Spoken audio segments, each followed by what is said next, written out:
Salut à toi et bienvenue sur la chaîne de Crazy Reptile. Donc, le nom de la chaîne a changé. Il va falloir que je mette tout ça en place petit à petit. J'ai voulu changer, pourquoi? Parce que Crazy Snake, ça voulait dire en gros serpent fou. Fou du serpent, comme on veut. Je me suis rendu compte, ça me limitait qu'au serpent. Moi, je veux voir plus large, donc prendre du saurien plus tard. Donc, il a fallu que je change et que je mette Crazy Reptile. Donc, voilà, aujourd'hui, on va voir, pour ceux qui n'ont pas vu, le changement de la pièce. Il est vraiment petit. Les serpents, faire un petit suivi de poids, et puis on verra plus tard pour d'autres vidéos. Allez, bouge pas, à de suite. Donc voilà, Euh, ici on a le Morelia Spilota Chenei 50-50, donc le mâle. En dessous, le Pogona est parti. Comme je vous l'avais dit, c'était un sauvetage pour moi. Je ne comptais pas garder cette espèce parce que je n'étais pas assez renseigné. Même si ça maintenant c'est assez, on va dire, relativement facile. Je ne lance pas. Même si c'est facile, tant que je ne me suis pas renseigné, je ne le ferai pas. Donc du coup, j'ai récupéré un boa. On verra peut-être aujourd'hui ou dans une prochaine vidéo si je vous le montrerai. Ici, ça ne change pas le rack avec le Enchi. La calidaire, vous verrez pourquoi elle est partie d'en bas et qu'elle est venue ici. Parce qu'en fait, elle a une petite constipation. Et que sur le terrain de tout en bas, enfin sur le rack, pardon, il faisait trop froid. Donc du coup, elle est venue ici. La Panthérophis, le classique 100% pied de bol. Le Putter Pastel 100% Etipo qui vient de chez Reptile Concept. Magnifique, vous allez voir. Le classique à mon fils. Ici, on a censément le Mojave Hippo, mais il est en reproduction avec la Mojave 100% Etipo. La Pastel Graziani qui vient aussi de chez Reptile Concept. Donc un grand merci à Mathieu et Simon parce que bon, ils ont des bêtes magnifiques. Ensuite, alors, ce... Comment dire? Donc voilà, ce meuble, au début je voulais mettre à la verticale, pardon, pour pouvoir acheter des petites boîtes pour faire une nurserie, mais au final je crois que je vais le garder comme il est là, racheter des boîtes comme ça, donc là je suis à 5 en hauteur, faire la longueur et la hauteur pour faire ma nurserie. Donc on a le bain à l'huile ici. Les deux racks, pour l'instant il reste comme ça, mais ensuite celui-là je vais le doubler parce que bon j'ai d'autres bacs ici, donc j'aurai 8 places, mais ces deux racks je vais les enlever et refaire les mêmes, mais en mélaminé blanc. Parce que bon, voilà, ça c'était du vite fait, bricolé vite fait, et j'ai pas envie que ça soit comme ça. Ce rack-là, du coup, il passera qu'avec des bacs comme ça. Les petits bacs se retrouveront dans la nurserie. Là, on a les deux petites, si on peut dire petites, qui j'ai rentré parce que bon, chez moi, on est dans les Alpes d'Haute-Provence. Pour l'instant, on est à -9 le matin, mais bon, ça va encore descendre. Vu qu'elles ne s'enterraient pas dehors, j'ai préféré les rentrer. Et ici, ben, on a le coin bureau, travail, donc toujours avec le congélateur. J'ai lancé ma propre production de rats. Ça commence petit à petit. Donc je suis déjà à 2 portées, ce qui est pas mal. Dragon Ball Z pour les fans. Regardez, c'est nickel. Et ici viendra l'incubateur, il faut que je m'y attarde, donc il va falloir petit à petit que je le fasse. Donc voilà, on va voir, je vais vous montrer vite fait, mais bon, ils m'ont foutu le bordel dedans. Voilà les deux zigotos. Donc mâle Mojave Hippo, souche Bell Line Extreme Line, et la femelle Mojave 100% Hippo, qui vient de chez Reptile Concept, souche Extreme Line. Le problème qu'il y a, c'est que quand je mets ces deux-là ensemble, c'est la débandade. À l'intérieur, regardez, il me retourne tout. Tout. Je suis obligé d'enlever la gamelle d'eau pendant 1 heure quand je les mets ensemble parce que le mâle devient fou. Donc, je sais pas, j'ai pas constaté de lock. Pourtant, j'ai commencé ma saison il y a un moment. J'ai pas constaté de lock chez eux, donc on verra bien. C'est pas grave s'il n'y en a pas. Avec elle, ma petite pastel Graziani. Donc ça, Graziani, c'est une souche sélectionnée. C'est pas du pastel normal, de toute manière, vous voyez. Magnifique. Donc ben, on va se la peser. On va faire une petite pesée. On allume lui.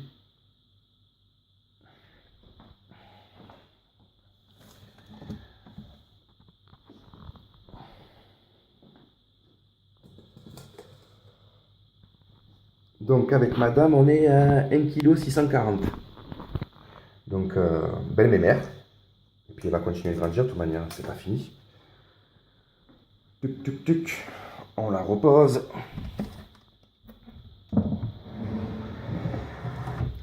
Ensuite, on vient dans le 3. Donc les QRC codes, vous connaissez, Pet Luger Trial. C'est plus à présenter, c'est un gain de temps Magnifique. Donc ici, on a le petit Enchi.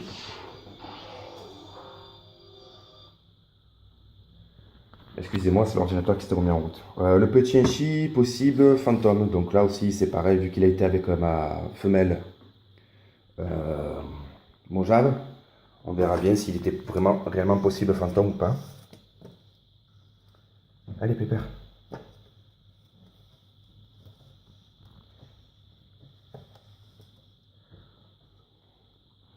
Donc, nous sommes sur 1,280 kg.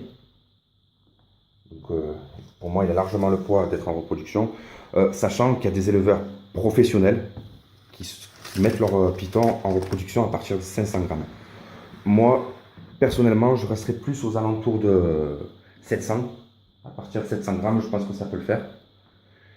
Donc ensuite, on vient à la petite calidère. Du coup, elle, je l'ai arrêtée, la repos, je l'ai arrêtée pour elle.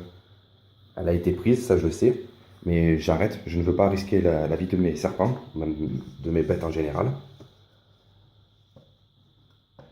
Donc, pour elle, on est à 1,264 kg. Donc, ça reste un poids normal pour une femelle. Alors, certains vont me dire, oui, il faut mettre à partir de 1,5 kg, 2 kg la reproduction. Toujours pareil, c'est chacun voit midi à sa porte, chacun fait comme il veut. Je me suis renseigné auprès d'éleveurs américains. Là-bas, à partir de 1 kg, ils peuvent mettre leur femelle en reproduction. Qu'on ne vienne pas me dire les Américains, c'est pas bien, nanani, nanana. Faut savoir que les Américains et les Allemands, ils sont très loin devant nous dans la terrario. Les Américains ont 30 ans d'avance. Donc, ce qui n'est pas rien non plus. Ici, on a la petite Panthérophis. Donc, elle a son petit caractère. Mais c'est pas grave, on l'aime quand même.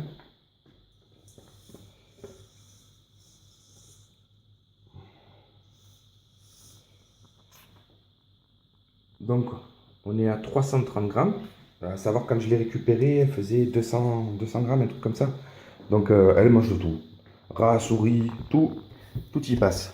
Et madame, elle est contente. Donc, celui-là est vide. Ceux-là, de ce côté, sont vides. Parce qu'en fait, oui, je vous explique. Sur ce rack-là, j'ai une bande chauffante qui est que de ce côté-là. Pas ici. Donc, du coup, ils ont leur point chaud tous qui est ici. C'est pour ça que ces trois tiroirs, les trois derniers, pardon, sont vides. Voilà. Donc on va commencer par en bas le petit mâle à mon fils, qui est prénommé Dark Vador. Donc voilà, c'est un classique.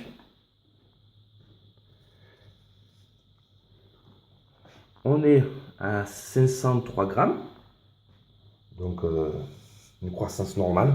Voilà, pour du 2015. 2015? Oui, 2015. Ça va petit à petit.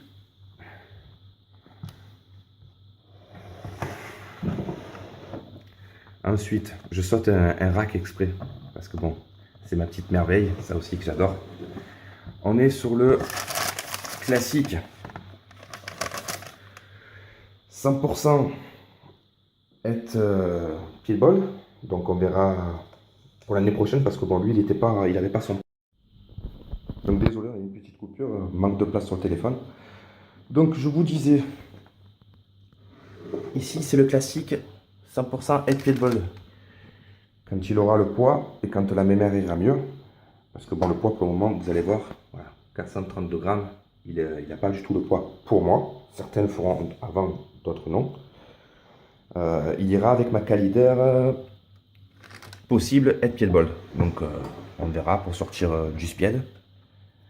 Et ici, donc une petite dédicace à Raphaël Concept. Le petit butter pastel 100% Etchipo souche Bayline, il me semble aussi. Donc le petit de 2015 qui grossit doucement, doucement, 290. Je l'ai eu à combien? Il faisait 160, il me semble. Donc NC 2015. Lui, l'année prochaine, il ira en reproduction avec la Mojave 100% Etchipo.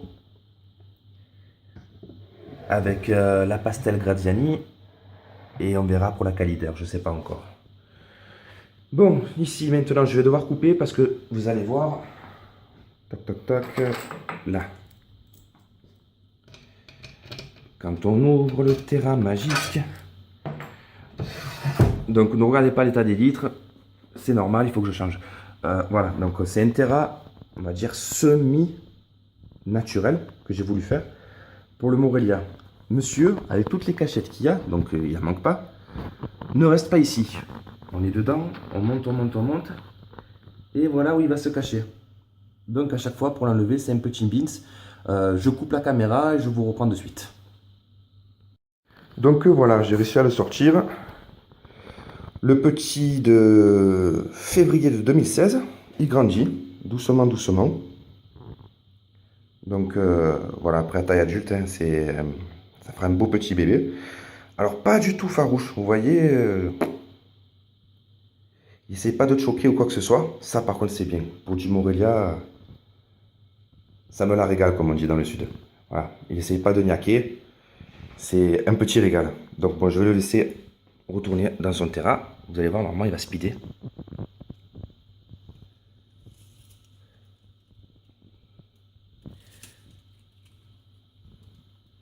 Voilà, je t'embête pas plus. Donc, toc toc, là. Ensuite, allez, on va le chercher. Je sais pas si je vais réussir à le sortir, mais déjà essayer de vous le montrer. Donc c'est un mâle de 2014 il me semble, si je dis pas de bêtises. Voilà le bébé. Donc c'est un mâle qui fait 1,50 m. Donc le Terra fait 90 de long sur 60 de profondeur et 50 de hauteur. Après voilà, j'ai un projet pour lui, pour un Terra je parle. Donc on verra bien par la suite comment ça se passera. Attendez.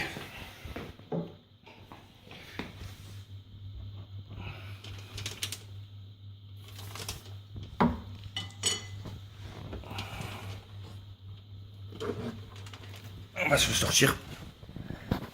Hop là. Donc voilà, c'est un beau petit mâle qui est pas du tout, voilà, cherche pas à taper non plus. J'avais eu une mauvaise expérience avec les boas, pardon, parce que voilà, j'avais pris du Sonora. Les Sonora, ils ont leur petit caractère. Donc voilà, j'avais cette appréhension-là. Et finalement, j'ai voulu reprendre un deuxième boa, enfin un troisième, parce que j'avais deux boas de Sonora. Et puis ça n'a rien à voir. C'est adorable au final. Bon, déjà, les caillures, c'est pas la même non plus. Et ça n'a rien à voir. Donc voilà, allez, un petit kiff. Une dédicace à tous ceux qui aiment Dragon Ball Z. Donc voilà, pour mon retour, une petite vidéo explicative sur où j'en suis par rapport à mes espèces. Certains, ceux qui me suivent, savent que je suis en préparation de faire ma formation pour le CDC. Pour ceux qui se demandent, je vais la passer avec Celtic Cryptic, avec mon petit patou. On ne dira pas pour le moment où on va le passer. Voilà, c'est une clause qu'on a voulu faire avec Patrick. Voilà, on n'en parlera pas. On verra au moment où on fera la formation. On fera des vidéos, des photos. Euh, je pense qu'on les diffusera une fois que la formation sera finie. Après, de toute manière, il faut poser le- comment ça s'appelle, le dossier. Il faut le poser auprès de la DDPP, savoir si on a accepté ou pas, si les espèces qu'on a demandées sont acceptées. Voilà, donc pour l'instant, c'est la surprise. Moi, personnellement, j'attends mes repos, donc il faut que je mette à l'incubateur, comme je vous l'ai dit, à le finaliser. En espèces, oui, j'ai des espèces que j'aimerais acquérir, même si j'ai pas mon CDC ou même si je ne l'ai pas passé pour le moment. Voilà, pourquoi pas un deuxième boa, une petite femelle. Voilà, j'ai un projet de terrarium pour les deux. Euh, un terrarium pour deux bois, donc je vais défrayer la chronique, mais bon, faut se dire que dans la nature, ils peuvent être deux. Je ne dis pas que je nourrirai les deux dedans. Voilà, il y a eu une petite vidéo qui est sortie il n'y a pas si longtemps d'une certaine personne. Voilà, je ne nourrirai jamais deux espèces dans le même terrarium. C'est tout. Moi, du moment où on prend 10 serpents et qu'on a 9 places, donc il y en a deux qui vont se retrouver en même temps, que ce soit en rack ou en terrarium, il faut les séparer pour la nourriture. On se débrouille, on prend une boîte, on le met par terre sur une alaise ou quoi que ce soit, mais il ne faut pas les nourrir ensemble. C'est comme ça. Les problèmes sont vite arrivés. Donc voilà, après ça, chacun est libre de faire ce qu'il veut. Voilà, moi cette personne maintenant, elle est passée à côté. Euh, Elle a beaucoup d'abonnés, tant mieux. Mais pour dire, je dis pas que je suis un pro de la terrariophilie. J'y suis que depuis 2014 dedans, donc je suis un jeune, je suis tout frais. Mais voilà, des erreurs à ne pas commettre. Et le pire, c'est qu'il y a plein de gens qui le suivent, qui croient bien faire en faisant ce qu'il fait lui. Et au final, non. Acheter des espèces pour faire du buzz, des vues sur Internet, sur YouTube, et après les revendre, parce que ça fait des vues, il faut le dire, hein. C'est comme moi, si d'un seul coup j'ai un moulure à la maison, ah ouais, ça va faire des vues. Mais est-ce que j'ai les capacités? Déjà, je n'ai pas le CDC là-haut, et j'ai pas les capacités pour en accueillir un. Après, je le revends? Non, je suis pas comme ça. Il y en a plein dans mon cas qui sont comme moi qui sont pas comme ça. Bon, bref, c'est pas grave. Voilà, je sais pas quand c'est que les vidéos sortiront. Elles sortiront quand elles sortiront. Je vais vous laisser. Portez-vous bien et à bientôt. Et comme dit en bas dans la vidéo, si vis pacem, parabellum. Ciao.